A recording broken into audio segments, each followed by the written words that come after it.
What you're looking at is a 1998 SeaDoo Speedster, powered by twin Rotax motors, jet drive. Trailer is included. These rails or guide poles have been added on the sides to help you put the boat on the trailer. When it's in the water, it's really hard to see this trailer, so that eliminates the need for somebody else helping you guide it in and having to mess around with it.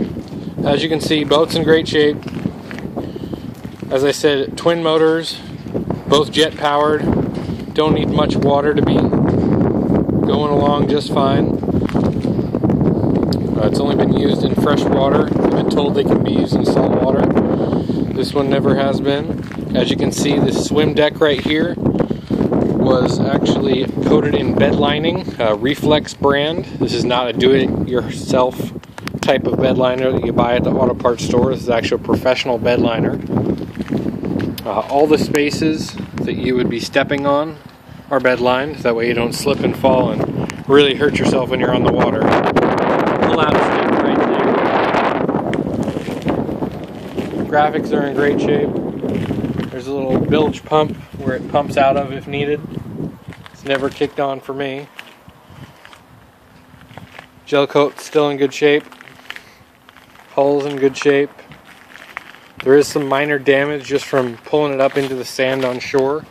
There are no chunks missing, but you can see there's some scraping on the very bottom right there. As I said, no chunks missing, but there is some minor damage.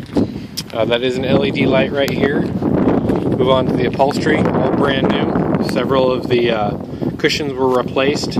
All of them were recovered. Speakers, these are handles, tons of them on the boat.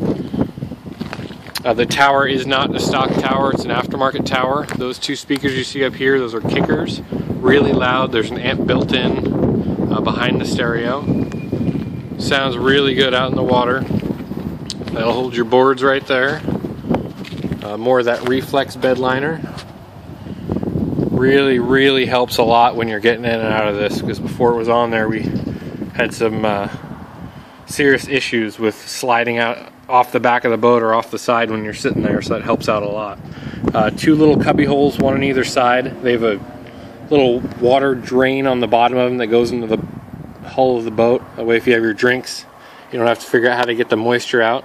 As I said, all the seats have been reupholstered. Handles for everybody to hold on. These both spin around. That way you can all face each other and hang out in the water. Switch is for the stereo. The CD player sits right behind there, waterproof cover. It has all this camoed AstroTurf type of stuff. That way you don't slip and slide when you're inside the boat. That also helps a lot. Several speakers, as you can see. Walk around the other side of it. As you can see, also guide pole on each side. On this tower, spots, as you can see up there, really high, that way you can tie off to your wakeboarder. Pulls the wakeboard out of the water, no problem at all. Also has this right here for tubes. There's a little one right there, the black one. That can also use for tubes or other type of boards. Beneath this red cover, there is a luggage compartment. Keep all your life jackets and food and all that kind of good stuff. That also tilts up or pulls out, that way you have access to both engines. The other cubby hole, the other seat, in good shape, actually great shape. This in the center actually pulls up, that way you can keep all your ropes and stuff. There's good storage down there.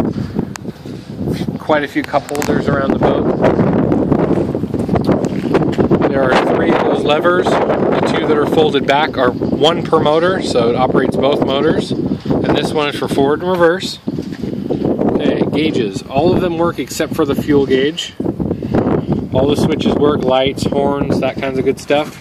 The tacks work, speedo works. I've been told this boat can easily achieve 65 under the right conditions. Personally, we had it out in the lake last summer.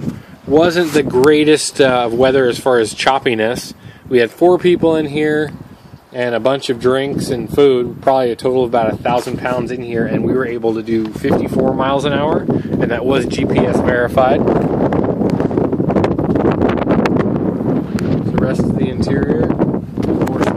trailers, more handles to hold on. This boat is just a ton of fun out in the water. I've had several boats, been in a bunch of different ones, and this is by far the most fun.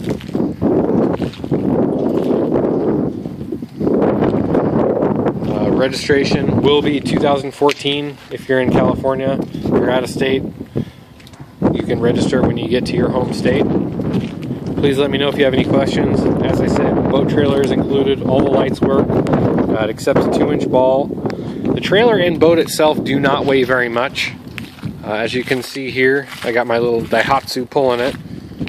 I think this truck literally has 35 or 40 horsepower, and it pulls it around the parking lot no problem. Usually either I drive one of my pickups, or I also use my Honda CR-V to pull the boat to the lake, which is about 30 miles away, and it pulls it no problem. I have pulled this thing from the Bay Area here with my Honda, and it did it fine. Much better mileage than my trucks get. It doesn't weigh much. I'm sure your car or small pickup, pretty much anything could pull this. As I said, please let me know if you have any questions. I'll do my best to answer them. Please don't wait till the last couple hours of the auction. I tend to get a ton of calls, and I just don't have time to answer every one of them right at the last minute. If there's anything I haven't covered in the auction, please feel free to send me an email or call me. My number will be in the auction. Here's another little storage compartment. Beneath this would be your stereo, your amplifiers underneath here. The other one, there are 2 containers in there, hold your registration, some tools, spark plug, you know, whatever you might need to bring out in the lake just in case. I believe I covered everything. Please let me know, like I said, if you have any questions. I'll do my best to answer them. Thank you very much. Have a nice day.